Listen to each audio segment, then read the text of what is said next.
আহ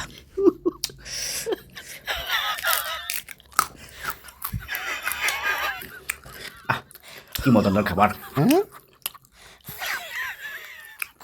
দোকানে গেছিলাম, আচ্ছা, দোকানে গিয়ে গমের আটা নিয়ে আসলাম। হ্যাঁ, গমের আটা নিয়ে আসা তারপর? দুইটা পেঁয়াজ দিছি, আচ্ছা, দুইটা আলু দিছি, এই বড় বড় আলু। আচ্ছা, পেঁয়াজ দুটো এতটুকু টুকু, ধনিয়া পাতা কুচু কুচু করে কাটছি, তারপর? আলু আর পেঁয়াজ কুচু কুচু করে কাটছি, বাপরে! কাটিয়া